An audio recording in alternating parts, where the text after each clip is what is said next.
We always like to keep things in balance, and at least you're getting that. So we're going to get some expansion, and that's why the Roaring 20's Part 2 is going to happen in 2023.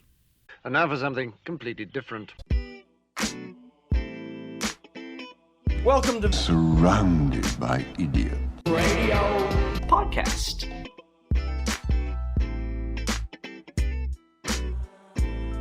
Once again, from the deserts of southwestern United States, beautiful Scottsdale, Arizona, to the wide open expanses of wherever you happen to be, welcome. This is Tony Dufresne, PhD, your host. This is the Surrounded by Idiots radio podcast, and that name is as apropos as it has ever been.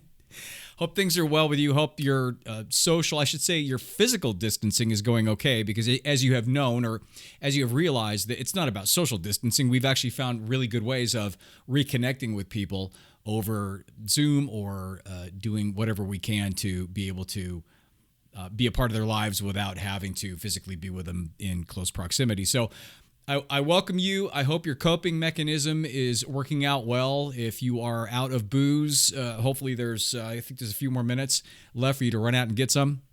So over the past couple of weeks, I've been talking about this stuff, right? This topical coronavirus, COVID stuff, how people are handling it, how to handle it, how to best deal with it yourself.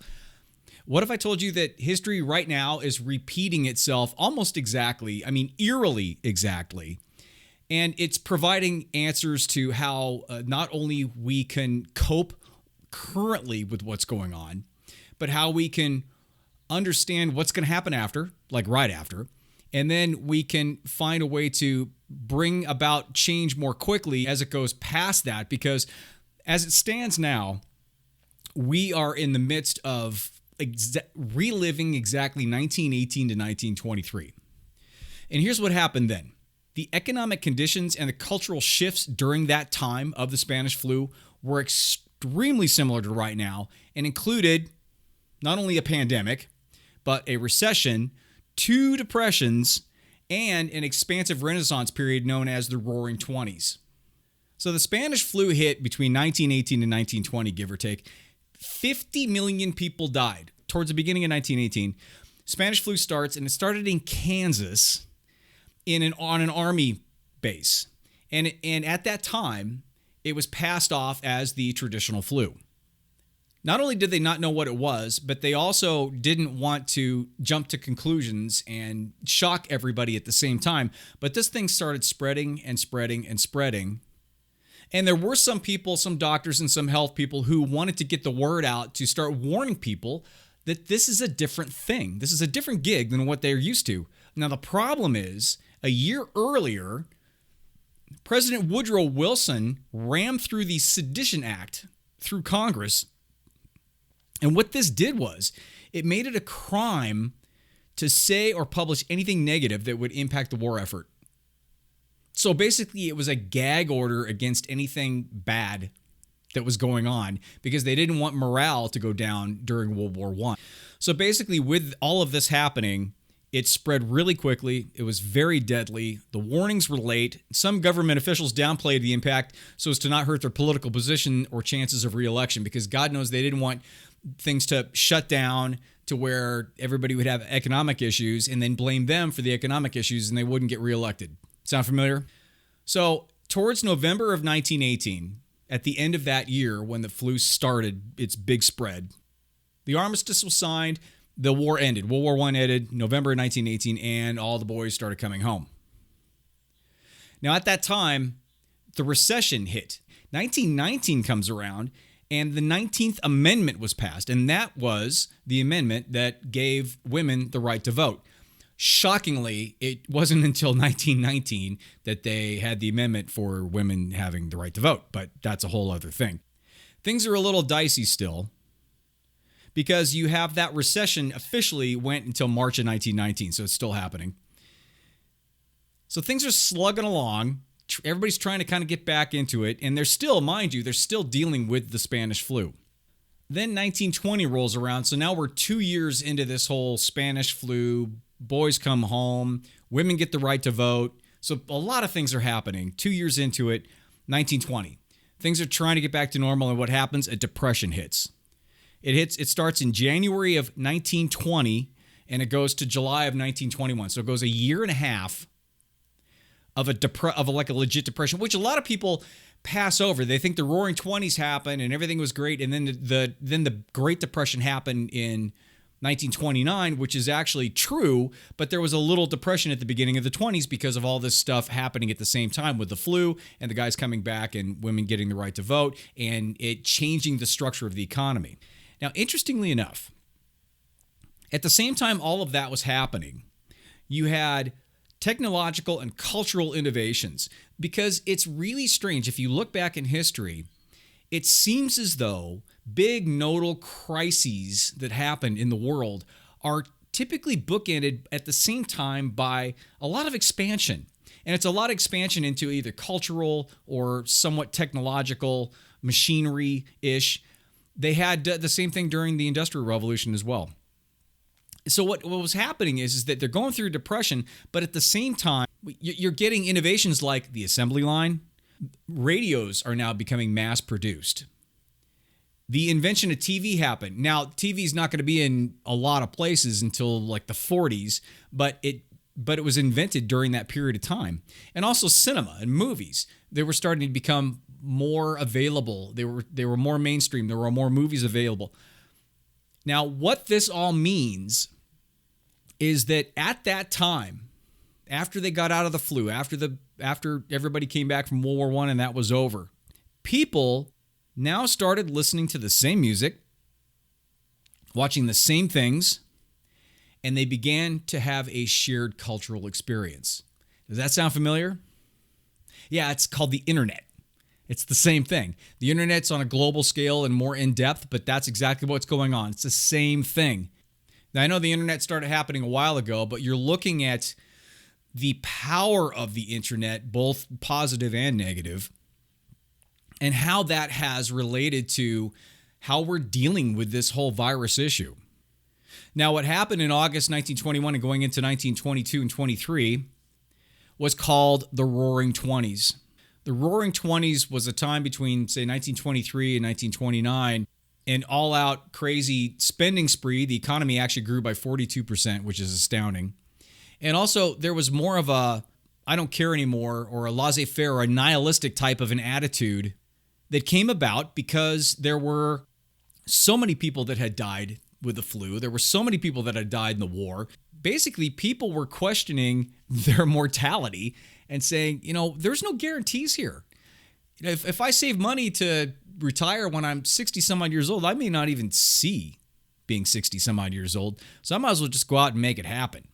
And it's also a typical overreaction of the human psyche because they had stay-at-homes, they had quarantines, things were shut down, things were terrible. It was a depression. Then there was optimism, which is one of the frailties of the human condition, is the fact that we tend to overreact. And with our overreaction goes the economy and goes culture. And you're seeing that right now. Now, the problem with all of that swinging wildly from one to the other is the fact that ultimately it's going to have to readjust and swing wildly back. Of course, what happens in 1929? The stock market crashes because it was up artificially and it brought everybody in and everybody put their money in there thinking they were going to get rich like everybody else, and then they crashed. Which, again, just exposes the absolute truth about our lives and about people and societies and cultures in our lives. They are based on emotional, reactional thinking most of the time. And then it brings about a number of lessons. Now, as Jeremy Brown, the author of Influenza, which is one of the preeminent books on the Spanish flu, Jeremy says the biggest lesson from the 1918 pandemic is clearly to tell the truth. Again, does that sound familiar in terms of right now? Instead of denying it or minimizing things, just tell the truth. And that goes right into the most effective things that happen in regards to quarantine during the Spanish flu. The cities that took the quickest and the most stringent or decisive action in terms of the isolation and the quarantine during the Spanish flu actually had less fatalities, and they bounced back economically faster than the cities that didn't. And they also had cities, surprisingly, that did that, and then they got impatient, and then they opened up again. And the Spanish flu had 2 seasons, and the second season was in the fall, and it was like 14 or 15 weeks, and those were the most devastating of them all. So it was that second round that came in after the summer when everybody thought it was okay to go out, and just wiped out a number of cities that had actually had good isolation policies, and then everybody got impatient and then let everybody go. I think the second thing to take from this is that power is intoxicating and can lead so-called leaders to manipulate the masses for their own good. And all that is you can be a good leader or you can be a manipulative leader, but it comes down to the responsibility of the people to either see it or not. I mean, if the emperor is walking around with his junk out and he doesn't have anything on, then you got to be the kid saying, that dude is naked. That's all there is to it. And there's a lot of people screaming and yelling about that. But the problem is that the bell curve is in full force right now.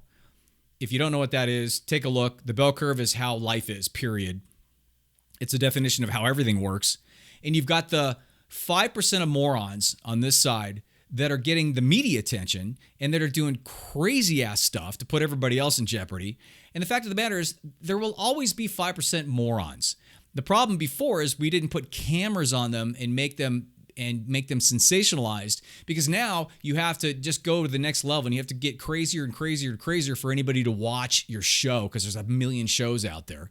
So they're putting cameras on these people, and what a lot of people at home are doing, especially these people that are not so developed in regards to being able to calmly process things, and they're more reactive. They're seeing these people and then they're starting to think, oh, wait a minute. Maybe something else is going on. And then this conspiracy theories start. And that's why we're having a harder time with all that stuff now than when we did before. Because before, we didn't sit there and put every media outlet on them, and they weren't on every single news feed. So it's up to us to be able to call bullshit on that stuff and just not worry about it. Another thing, and I made mention of it, a nodal event or a big crisis like this, a big game changer like this, especially from a global standpoint, is often associated with big expansions in other areas. And so it's almost like it's a counterbalance between the terrible and the great. And you can see that in a lot of things. As a matter of fact, a really good friend of mine had a blog post on her thing about understanding the terrible things that are happening now, but seeing people appreciate things more, or seeing nurse friends of hers on the front lines doing amazing work and being so proud of them. And so that does happen. It's almost, we always like to keep things in balance, and at least you're getting that. So we're going to get some expansion, and that's why the Roaring 20s Part 2 is going to happen in 2023. Because here's the timeline that we're going to go through. We're going to go through our virus. Then that's going to calm down after the second wave. So I would say probably close to 2021 at the beginning. Then we're going to go through our recession, which we're starting to now. Then after that second wave, I think we're going to go through that depression that they went through back then. It may not be as extreme, or maybe more of an elongated recession, because our dynamics are obviously different. But still, I think we will go through that. And then after that, you're going to see that response. You're going to see that Roaring 20s expansive response, because people emotionally overreact and they take everything with them, including huge economic and cultural swing. So that is the history of it. I hope that provided some level of education and entertainment, and gives you a better understanding of where we sit and where we can go. Well, actually, where we will go into the next couple years or so. I hope things are well. You can get a hold of me at tony@javabud.com. I'm still giving my book away, my PDF free. I've gotten a lot of great responses, and thank you so much for writing in and also providing feedback on the book. I really appreciate that. I love the discussions back and forth. That's the value that I'm trying to provide, and I'm trying to add to whomever out there would like to have that and join the discussion on that. So you can go to tony@javabud.com and just ask me for my book, and I'll send it to you.